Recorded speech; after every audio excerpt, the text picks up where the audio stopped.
ಸೋನಾ ಗಣೇಶ್ ನಾಯಕ್ ಅವರು ಒಂದು ಏರ್ಪಾಡು ಮಾಡಿರೋ ಒಂದು ಯಕ್ಷಯಾತ್ರೆ ಬಹುಶಃ ಬಹಳ ಒಂದು ಅರ್ಥಪೂರ್ಣ ಕಾರ್ಯಕ್ರಮ.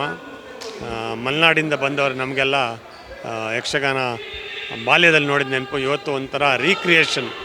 ಬೆಂಕಿನಾಥೇಶ್ವರ ಕೃಪಾಪೋಷಿತ ಯಕ್ಷಗಾನ ಮಂಡಳಿ ಅವರ ನಾಟಕ ಯಕ್ಷಗಾನ ಭಾಳ ಇಷ್ಟ ಆಯಿತು. ಖಂಡಿತವಾಗಿಯೂ ಯಕ್ಷಗಾನ ಕಲಾವಿದರ ಪ್ರತಿಭೆ, ಶ್ರಮ, ಅದಕ್ಕೆ ಸಿಕ್ಕಬೇಕಾದ ಗೌರವ ಅಥವಾ ಮನ್ನಣೆ ಸಿಕ್ಕಿಲ್ಲ ಅಂತ ನನ್ನ ಭಾವನೆ.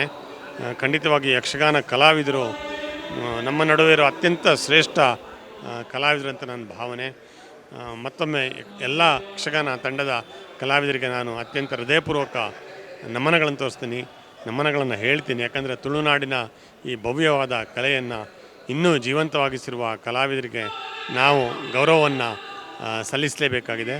ಇಂತಹ ಒಂದು ಒಳ್ಳೆಯ ಕಾರ್ಯಕ್ರಮವನ್ನು ಬೆಂಗಳೂರಿನಲ್ಲಿ ಏರ್ಪಡಿಸಿರುವಂಥ ಸೋನಾ ಗಣೇಶ್ ನಾಯಕ್, ಸೋನಾ ಈವೆಂಟ್ಸ್ ಅವರಿಗೆ ನನ್ನ ಅಭಿನಂದನೆಗಳು. Thank you.